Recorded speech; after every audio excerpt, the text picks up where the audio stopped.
الآن سيداتي سادتي ننتقل إلى ضيفتنا الكريمة السيدة رئيسة قسم التصنيف واللغات الرومانسية جامعة بوريس غرينتشينكو بأوكرانيا الدكتورة روسودان. So I am honored to invite Dr. The chair typology of and Romance languages department, Boris Grenchenko University, Kiev, Ukraine, Dr. Rusudan Makhachashvili. The floor is yours, Doctor. Thank you so much. Thank you, dear organizers, dear colleagues, dear panel. It is a great pleasure and my honor to present Ukraine today as a parcel of the overall discourse on educational and educational digitization and the role of technology in this post-pandemic world that we're living in. I would very much love to address the organizers because I would like to ask for permission to share my screen. Is it possible? Can I share my screen? Yeah, sure. No. Okay, no. Yes. I do not have permission to share. So now you can share your screen. Yes, I can share my screen. Dear colleagues, I will be as brief as possible. Just a moment. Yeah, just a little bit. Can you see my screen? Because I can see you. No. Okay. You can't see my screen? Oh, no, yes. Not yet. Yes, okay. You can. Okay. Dear colleagues, as you know, I hail from Boris Grenchenko Kiev University, and I am pleased today to talk about the findings of a joint project that canvasses and sweeps across two linguistic departments, the Department of Romance Languages, the European languages, and the Department of Asian Languages. So that is an ongoing research project that we initiated as early as the early stages of the global lockdown in 2020, together with my colleague, Professor Ivan Semenist. And so far, we've been canvassing and researching what is happening to the sphere of communication-based, language communication-based education in Ukraine, in Europe, in Asia separately, and globally around the world. We've been doing massive diagnostics, and it is my pleasure to go through some findings and theoretical generalizations that we came across. For the sake of expediency, I will be skimming because this is a massive keynote presentation, and of course, we don't have enough time for that. But if we're talking about right now in the year 2020, we can talk about the event horizon of digital education, the kind of digital education that is informed by linguistic communication, and the kind of digital education that informs foreign languages acquisition. That's something that we're doing, that's something that we're researching. Everything that we're doing in this emergency digitized paradigm is language-based. So that's the major premise of the study. Okay, so the major event, the major scene, the major landscape of digitization that is happening with the educational sphere, well, social sphere in general, but with the educational sphere right now through the COVID paradigm is, of course, going along the avenues of the so-called meta trends that were changing the world. There are several approaches to identifying those meta trends. You're absolutely welcome to look up any one of the publications that deal with this particular study. That's the publication of my research group. But as you can see, there has been a transformation in the approach and the attitude toward the role of technology and what's happening to the transforming world. So by the year 2040, the hype and the type of the role that technology is supposed to be playing in the transformative shifts globally, that would be the transformative role per se, not the functional, not the auxiliary, not the methodological, but the transformative role of technology. That's something to keep in mind in order to understand what is happening with the educational sphere and what is happening with the modeling of digital education in this absolutely unprecedented COVID paradigm, emergency digitization paradigm. Okay, what else we based our study on? That would be the major societal changes that are informing the future, that are informing the avenues of development of the global society in general, not just education. And of course, that would be the key component would be the development of the transformative social structures that are in and of itself networks. That is something to keep in mind, because everything that we're dealing with, every type of communication that we're dealing with in the digitized world, every type of education that we're dealing with in the digitized world, every type of research is network-based nowadays. I had an immense pleasure when we commenced this live stream. I had an immense pleasure of getting a ping from my colleague from Georgia who was watching the stream. That's network in research. That's network in digital communication for you. We did not know that we're going to be meeting in this particular venue online, globally, absolutely independently. We came across today in this very live stream. So that is something to keep in mind. The network structure as a component, as a key component to digital education and digital communication development. What else? Of course, this network structure informs the very transformative shifts in what is understood under the marketplace of today, the industry, the so-called industry 4.0, which is developing along the avenue of the two types of networks. The Web 4.0, that is the web communication that is based on artificial intelligence, and the Web 5.0, the network communication, the web communication that is based on the direct communication between technology and the human brain, not assisted or not mediated by any other tools.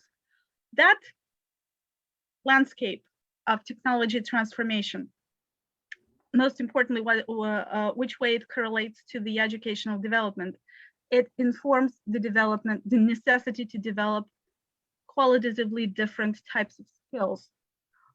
If we are teaching professionals, if we are teaching them linguistic communication, if we're teaching them foreign languages, if we are teaching them any type of vocation, any type of profession, if we're teaching them on any major program, we are teaching them to acquire the skills that would meet the requirements of Industry 4.0 and meet the requirements of the communicative landscape of Web 4.0 and Web 5.0. And those skills in nature are interdisciplinary, they are complex, and they are interoperable. That is something that I am and my colleague and partner as heads of department, as developers of curriculum, that is something that we keep in mind when we develop new programs. That is something that we keep in mind when we structure the key performance indicators for our students. Our students are foreign languages majors. The students that graduate from the department that I helm are majoring in Spanish language and literature, Italian language and literature, and French language and literature. The students that are graduating from my colleagues department major in Mandarin, Chinese language and literature, and Japanese language and literature. But when they major in language and literature, it is crucial to keep in mind that they need also to major in various interoperable frameworks of skills that would meet the requirements of the digitized transformative technological industry. This is a model of such interoperability between various paradigms and various frameworks of skills, complex skills, that we have devised through our research. I shall not spend more time, specific time on it. It is published, and I absolutely welcome everyone to look it up. So, of course, what was the other factor that informed the study of the event horizon? The event horizon, I'm honored to be in the company of trained technologists and trained physicists. So I don't think I need to explain the term event horizon, but that is a term of physics that describes the kind of state of the art and state of matter beyond which prognosis is almost impossible.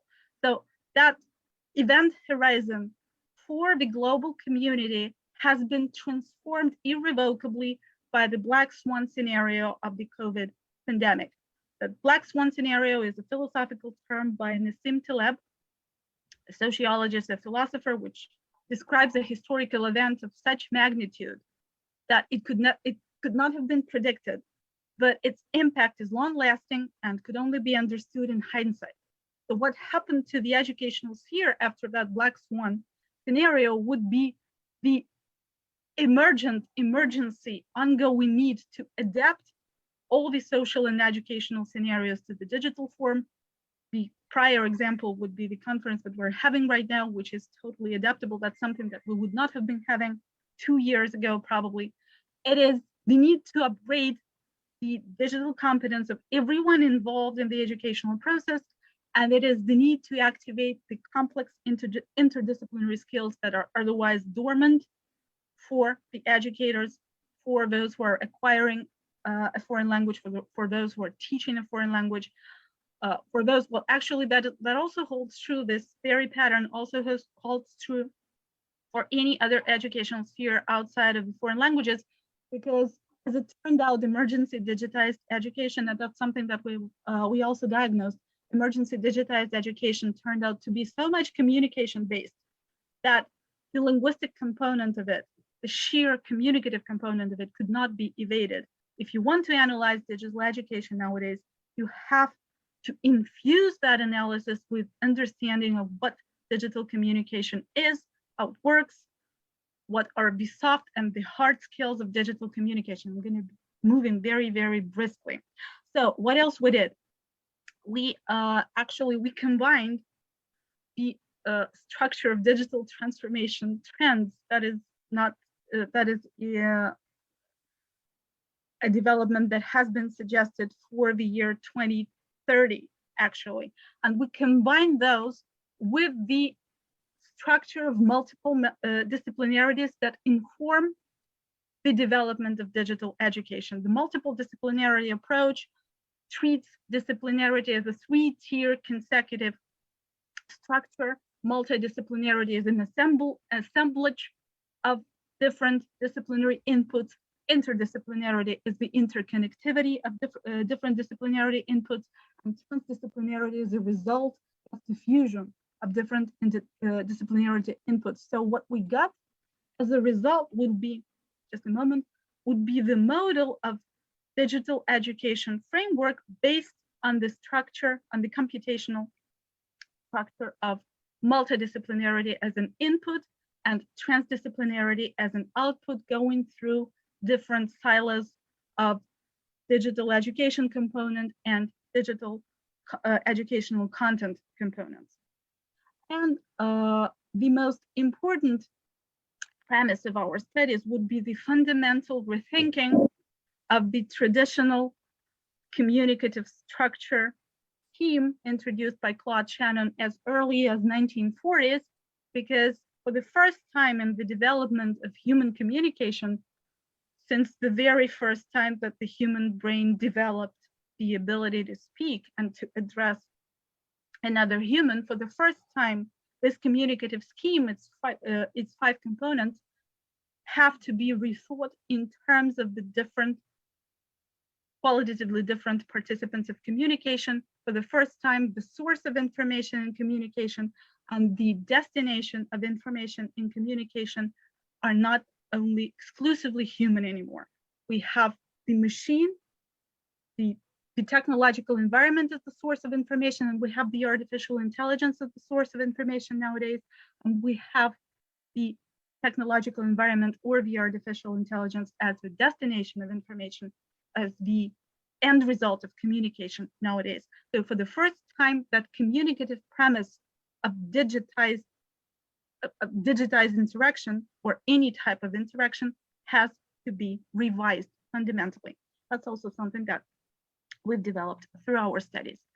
So finally, we identified the 3 major interdisciplinary dimensions of digital education, primarily the digital languages education, and they are by nature, by definition, the exodisciplinary dimensions. That's the interaction of the human agent with the digital ambient.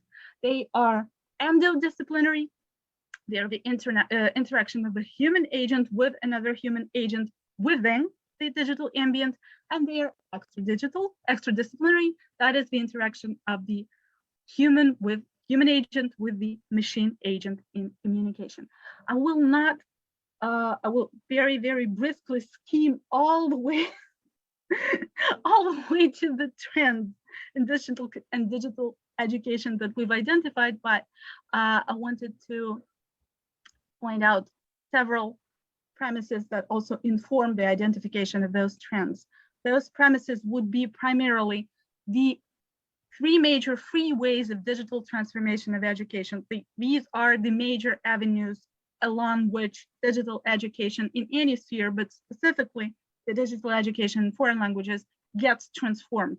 That would be the avenue, the whole separate program, the development of digital humanities. That would be the development, the introduction, and the incorporation of machine learning, natural language processing, any aspects of data science, and of course, that would be the development and the diversification of the paradigm of e-learning components. Okay, along those avenues, we go back to the very specific notion that the network as a metaphor, the network as a key concept of digitally based communication becomes the key component of transforming the educational sphere, starting with the very early premises, starting with the very early stages of Web 2.0 type of network communication, Web 2.0 network communication, that would be the social media communication. That very premise of the social media type communication informs the very early transformative stages of education, transforming education rhizomatically. The rhizome, that is a concept of, the bursting emergence of and bursting branching of various aspects of interactions and interconnectivity, so that the center gets blurred and the communicative network becomes all of it becomes just branched out. It becomes the periphery and the multitude of interconnected areas. And of course, that informs the development of the interdisciplinary educational networks. The examples of these would be such structures of digital education as learning management systems, that's the basic ones, the social media education or edutainment, informal education, or communities of knowledge like ResearchGate, I don't know, Publance, Google Scholar, whatever. Okay, on one other very specific premise, theoretical premise that informs the transformation of the communicative basis of digital education would be the merge and the correspondence between various patterns of network-based communication in education with the various sets of skills that are necessary for those patterns. Those would be the data-centric soft skills, the data-centric hard skills, the emotional intelligence centric hard skills, and emotional intelligence centric soft skills. That is the general idea. So with those models and those premises of communicative transformation of digital education in mind, we identified three major trends in digital education that are topical, that are ongoing through the paradigm of the COVID-19, that would be from the year 2020 going into the year 2022. I'm fairly sure that those trends would be transformed furthermore as the pandemic dies out, hopefully, and as certain trends are settling into the state of the art and certain trends are going to be renovated or going to be revised. And I shall just name those trends to not waste too much time. Those trends would be the transformation of e-learning formats in education. Those are on the slides, you would have seen the results of the various diagnostics that we ran across the world. Essentially, we ran across, let me think, Europe, Asia, the United States, yeah, across 4 continents in order to verify our presuppositions. The second trend would be the development and the transformation of educational content from human generated to from human to digital, and that is the development of various types of digital humanities and their interdisciplinary interconnectivity. More specifically, the adaptation of content and various aspects of educational components into the born digital format. Everything turns out and becomes born digital in COVID-induced education. The learning objects, the learning scenarios, and the learning outcomes, they're all born digital. And the third trend, of course, would be the transformation from human to machine agency in education, and that the example would be the development of artificial intelligence solutions, various types of artificial intelligence solutions in education. And just here on the slide, I have examples of several of various projects that our students, the students of foreign languages, that they are carrying out with the help of artificial intelligence solutions, various types of corpus programming tools. They are programming themselves. They're using online artificial intelligence, AI-powered dictionaries. They are training neural networks in linguistic for the natural language processing purposes. They are creating, I don't know, flash animation for vocabulary learning, vocabulary training, and so on. They are training the computer-assisted translation systems, and so on. So those are just examples of the projects that are carried out. Specifically, they are functional projects that are carried out by the students of European and Asian languages at our university. So, and once again, there are multiple diagnostics that allowed us to verify what the challenges were, what were the differences and discrepancies between the way those digital transformations are met by the students who are of the generation of digital natives and the faculty and the staff who are of the generation of digital immigrants. What are the problems of the digital gapping? What are the problems of the digital divide? The psychological blockage, the psychological challenges of transitioning into a totally digitized paradigm of education. How efficient it turned out, how efficient that is for foreign languages acquisition, how efficient do our students meeting the needs of interdisciplinarity in this transforming industry and in this transforming job market. So those are just the examples of the actual diagnostics that have been performed within the canvas sweep of this study.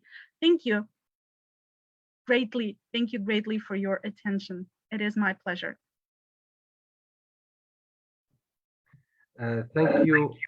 Thank you very much, Dr. Rusudan, Chair Typology and Romance Languages Department in Ukraine. Thank you very much for your for the informative and interesting presentation, and we are happy to be here with us today. Thank you very much.